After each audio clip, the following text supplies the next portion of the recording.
को, विशेषकर भारतीय मजदूर संघ के समस्त पदाधिकारी और इसमें जितने भी प्रतिभागी हैं, उन सबको मेरा हार्दिक अभिनंदन और मेरे सादर प्रणाम।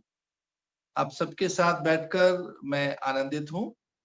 सूचना की तकनीक, संचार की क्रांति के इस युग में अब ये एक बड़ा अच्छा माध्यम है संवाद का, चर्चा परिचर्चा का, और किसी भी विषय पर एक हम अपने चिंतन को, अध्ययन को, अनुभवों को भी हम साझा कर सके।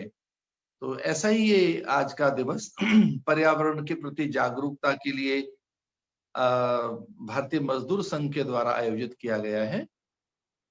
जैसा कि आदरणीय पवन जी बता रहे थे कि प्रदूषण सर्वत्र है और उससे पूरा संसार प्रभावित है। मैं इसमें कहना चाहूंगा कि पिछले कुछ वर्षों में जलवायु परिवर्तन के जो आकस्मिक जलवायु परिवर्तन के जो परिणाम हमने देखे हैं, ग्लेशियर का पिघलना, अतिवृष्टि, अनावृष्टि, महामारी अथवा ओजोन की परतों का ध्वस्त होना या ग्रीन हाउस गैसेस के कार्बन का भारी उत्सर्जन, ये सब के साथ साथ जो धरा की उर्वरा भी मंद हुई है, धरा की जो उर्वरा है वो एक प्रकार से ध्वस्त हुई है। ये सारी चीजें हैं और आज जिन परिस्थितियों में हम बैठे हैं, कोरोना की परिस्थितियां, ये वैश्विक संकट काल, ये सारी की सारी चीजें एक प्रकार से बड़ी चेतावनी के रूप में है। पिछले कई दशकों में मनुष्य ने बड़ी निर्ममता के साथ प्रकृति का दोहन किया है।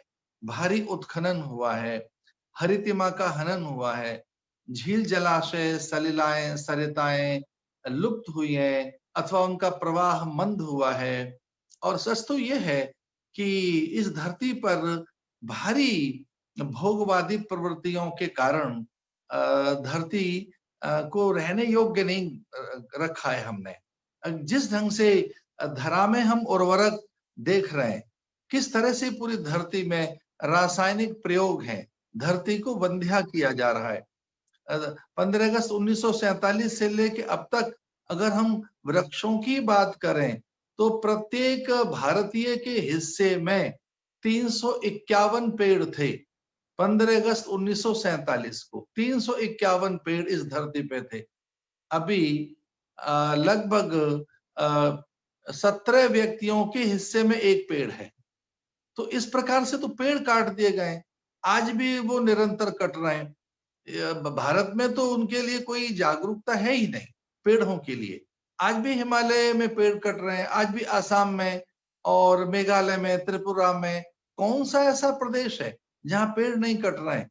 पर हाँ, धन्य है अमृता देवी जिसने पेड़ की रक्षा के लिए अपने प्राणों को आहूत किया। अपनी पुत्रियों को लेकर वो पेड़ से चिपक गई। या वे उस समय जो लोग पेड़ों की रक्षा कर रहे थे वो बात जानते थे कि वृक्ष देवता है। और आज भी सच तो यही है कि जो जीवन है वो वृक्षों से है। हम ये क्यों भूल जाते हैं कि प्राण, पवन, पर्जन्य ये सब पेड़ों से प्राप्त होता है।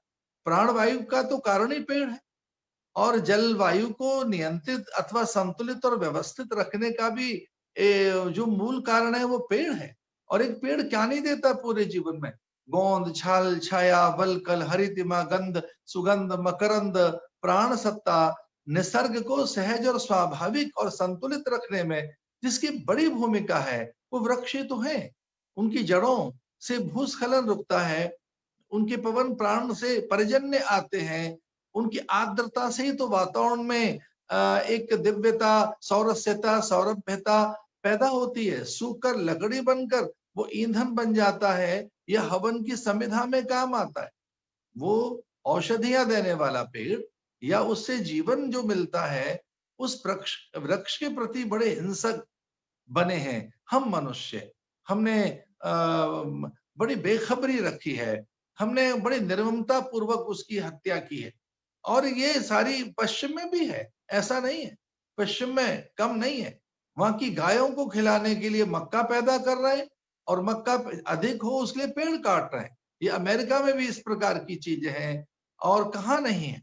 तो आज जो ग्रीन हाउसेस गैस, जो आज धरती पर इतना कार्बन का जो उत्सर्जन है या उसका जो जन्म हो रहा है, उस केवल कार्बन के प्रतिकार के लिए, उसके अवशोषण के लिए, उसे एब्जॉर्ब करने के लिए एकमात्र कोई अगर साधन है तो वृक्ष है। इसलिए इस धरती पर भारी वृक्ष लगने चाहिए और उन्हीं से जीवन हमारा सुरक्षित रह सकेगा। मैं हिमालय के नजदीक रहता हूं, हरिद्वार में। हम जानते हैं कि किस तरह से हिमालय पर जलवायु बदली है, वहां का किस तरह से मानसून का मिजाज वहां का बदलता है, या कैसे वहां के आकस्मिक परिवर्तन है वहां की चीजों में, और ये केवल वृक्षों के कारण हुआ है। धरती में भी जो हम बंधिया कर रहे हैं इतना डालकर, ये खाद आदि, ये भी, इस पर भी हमें ध्यान रखना होगा। झील जलाशय भी पेड़ों से सुरक्षित रहते हैं। आधी से ज्यादा नदियां तो पेड़ों से पैदा होती है, जैसे नर्मदा। नर्मदा तो वृक्षों की जड़ों से निकलती है। हाँ, गंगा ऊपर हिमालय से आती है, पर न जाने कितनी नदियां हैं जो वृक्षों से पैदा हो रही हैं।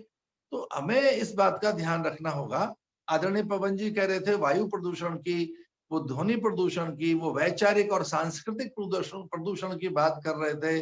तो ये वो बात ठीक ही कह रहे थे कि जो एक अति भोगवाद है, प्रचंड भोगवाद जो इस धरती पर है, उसके कारण व्यक्ति असहज हो गया है, असभ्य हो गया है, उन्मादी बना है, अपने हित की सिद्धि में लगा है, अथवा वो कहीं अपने ऊपर कोई अंकुश रखना ही नहीं चाहता।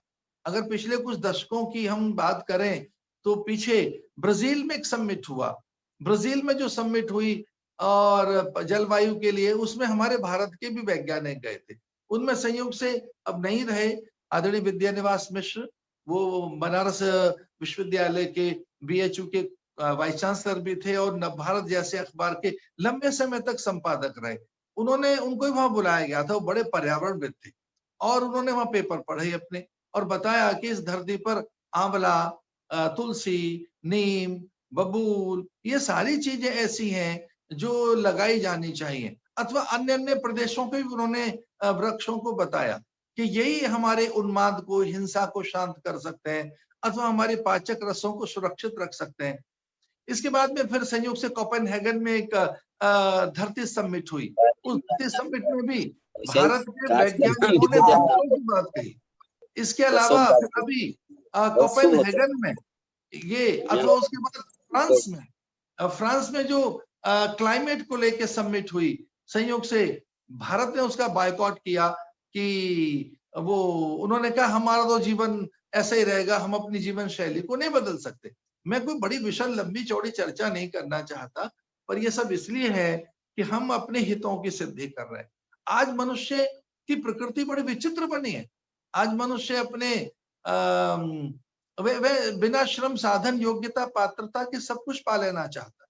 आज वो चाहता है कि उसका सम्मान हो, उसके पास भंडारण हो और उसकी सारी कामनाओं की पूर्ति होती रहे। उसके लिए वो श्रम साधन योग्यता पात्रता के बिना जिस ढंग से जीवन जी रहा है, उसको एक आध्यात्मिक जीवन जीना होगा।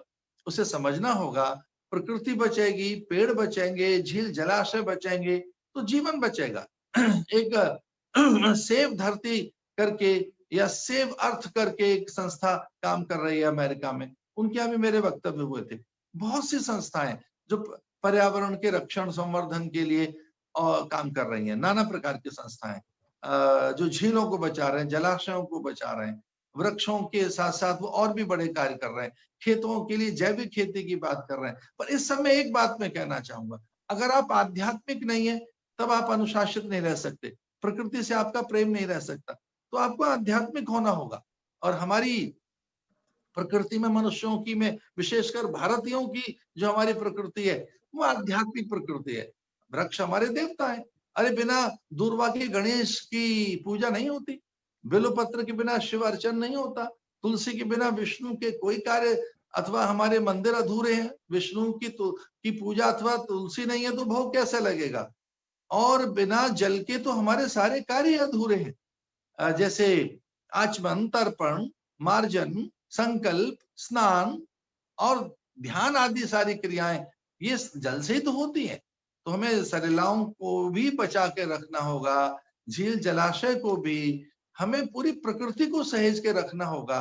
पर इसका एक मर्म बता रहा हूं मैं, और वह वृक्ष इस पूरी प्रकृति को जो सहेज के रख सकता है, पूरी प्रकृति के संतुलन के लिए जो मूल है वो वृक्ष है।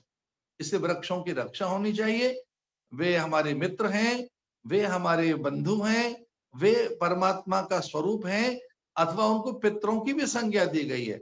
भगवान ने स्वयं कहा है कि मैं वृक्षों में अश्वत्थ हूं, मैं स्वयं अश्वत्थ हूं, मैं स्वयं पीपल हूं।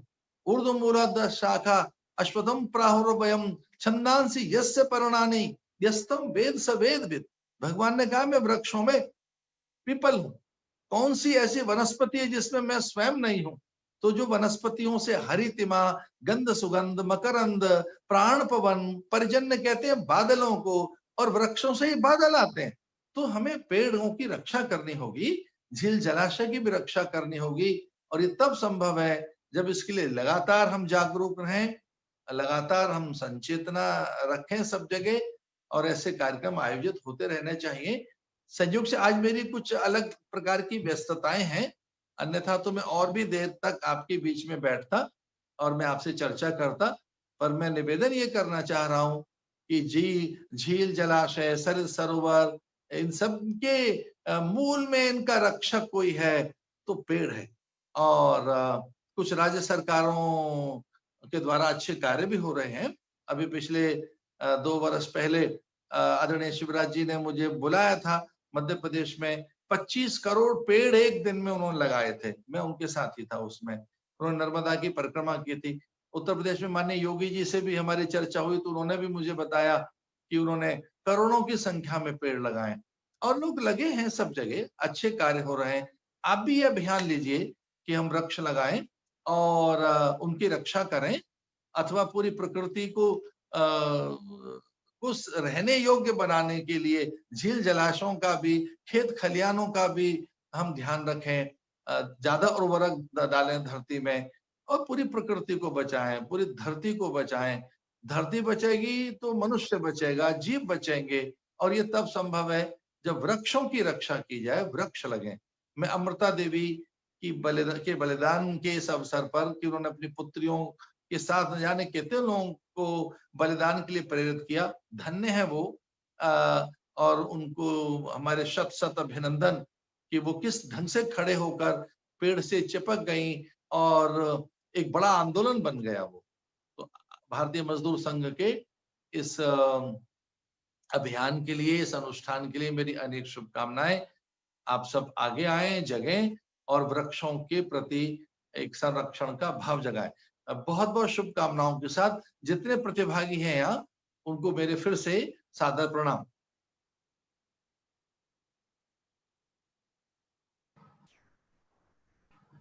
धन्यवाद महाराज जी। आपकी जानकारी के लिए न्यूज भारती नाम का एक मीडिया संस्थान, वो भी हमारे इस कार्यक्रम में भागीदार है, वो भी हमारा पार्टनर था। उसके माध्यम से भी सारे देश में इसका प्रचार प्रसार हुआ है। अच्छा अच्छा। अनीश जी आगे बढ़िए। अच्छा स्वामी जी का बहुत बहुत धन्यवाद। स्वामी जी अनिल जी प्लीज, महाराज जी कुछ बोल रहे हैं। ठीक है, धन्यवाद जी महाराज जी। जी महाराज जी, नहीं आप कुछ कह रहे थे।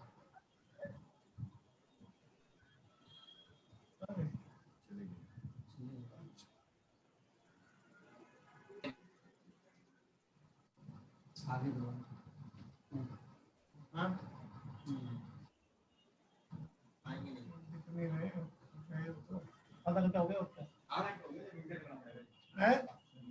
आ जाओ यहीं पर आगे नहीं रहे महाराज जी। धन्यवाद ही केवल जब मेरा म्यूट है उसी पे बोलो। म्यूट है ना? हाँ अनम्यूट आप बोलिए। धन्यवाद महाराज जी ने व्यस्त का समय के अपना समय निकालते हुए हमारे कार्यक्रम में समय दिया। महाराज जी का बहुत बहुत धन्यवाद। देश भर के कार्यकर्ताओं ने दिल्ली प्रदेश के इस कार्यक्रम में, इस वेबिनार के अंदर भाग लिया, उन सब धन्यवाद। दिल्ली प्रदेश के अध्यक्ष श्रीमान प्रेम सिंह नागर जी से अनुरोध करूंगा मैं सब हुए इस कार्यक्रम की समाप्ति की घोषणा करेंगे। श्रीमान प्रेम सिंह नागर जी अपने आप को अनम्यूट करेंगे। नागर जी जी, आज के इस पर्यावरण दिवस पर भारतीय मजदूर संघ के आह्वान पर हमारे आदरणीय नागर जी कंटिन्यू रखिए आप। महामंडलेश्वर जी ने इस पर अपना मार्गदर्शन किया कि पर्यावरण और पौधों की क्या कीमत है। हम उनके विचारों का और उनके आगमन का धन्यवाद करते हैं और सभी भारतीय मजदूर संघ के पदाधिकारियों और कार्यकर्ताओं का भी धन्यवाद करते हैं। आदरणीय महामंडल जी, एक बार पुनः धन्यवाद करते हो कि आपने इतना कीमती समय निकाला और हम सभी का मार्गदर्शन किया। हम हमेशा आपके कृतज्ञ रहेंगे। आपका बहुत बहुत धन्यवाद। भारत माता की जय। सभी को नमस्कार। जी सबको नमस्कार। कार्यक्रम औपचारिक रूप से समाप्त होता है। जी 7 मंत्री बजे जी। का बताइए, 7 बजे का मंत्री जी। कार्यक्रम बताइए।